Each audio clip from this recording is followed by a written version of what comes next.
آپ کے سامنے سارے لوگ کھڑے تھے, سارے کانپ رہے تھے کہ آج کیسا ماحول ہوگا, کیسے مجھ سے بدلہ لیا جائے گا. آپ نے فرمایا نطق لسان النبوۃ قائلا, حضور اکرم صلی اللہ علیہ وسلم کی زبان مبارک جنبش لیتی ہے, اور یہ الفاظ آپ کی زبان سے گویا ہوتے ہیں کہ آج کے دن میں تم سے وہی کہوں گا جو یوسف علیہ السلام نے اپنے بھائیوں سے کہا تھا, لا تثریب علیکم اليوم, آج کے دن تمہارے اوپر کوئی گرفت نہیں, آج کے دن تم پر کوئی داروگیر نہیں, آج کے دن تم کو چھما کیا جاتا ہے. اور فرمایا اذهبوا فانتم الطلقاء, تم جاؤ اور تم سب کے سب آزاد. یہ ہمیں سکھایا گیا. ارے سمجھ میں آ رہا ہے؟ لوگ ماشاءاللہ اپنا اپنا سر جو ہے یس میں ہلا رہے ہیں, سمجھ میں یہ آ رہا ہے, لیکن ہمارا حال یہ ہو چکا ہے کہ ہم معاف کرنے کے لیے ایک پیسہ تیار نہیں ہوتے ہیں. کورٹ جانے کے لیے, کچہری جانے کے لیے, الٹے سیدھے بلیم لگانے کے لیے ہماری قوم کے لوگ تیار رہتے ہیں, اور یہ کہتے ہیں اچھا ان کا تو ہم دکھائے دے گا اور ان کو تو ہم سکھا دیں گے.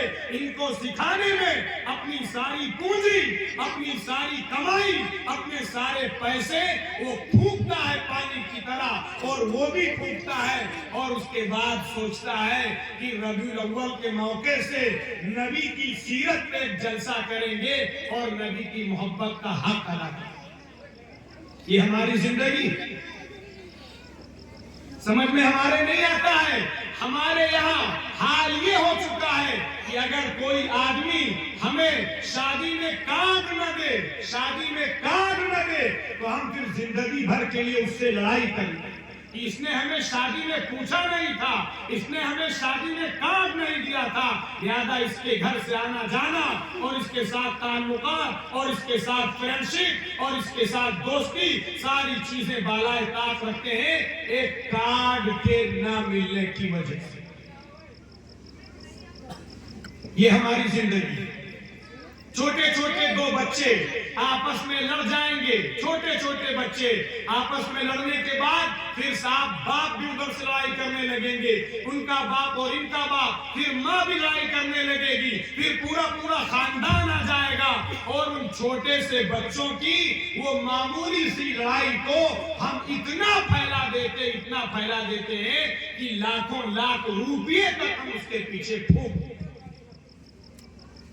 اور ہم بتاتے ہیں کہ صاحب ہم نبی کے ماننے والے اور نبی سے محبت کرنے والے, نبی سے پریم کرنے والے, نبی کی تعلیمات کو اڈاپٹ کرنے والے, نبی کی تہذیب کو اختیار کرنے والے ہیں. یہی نبی کی تہذیب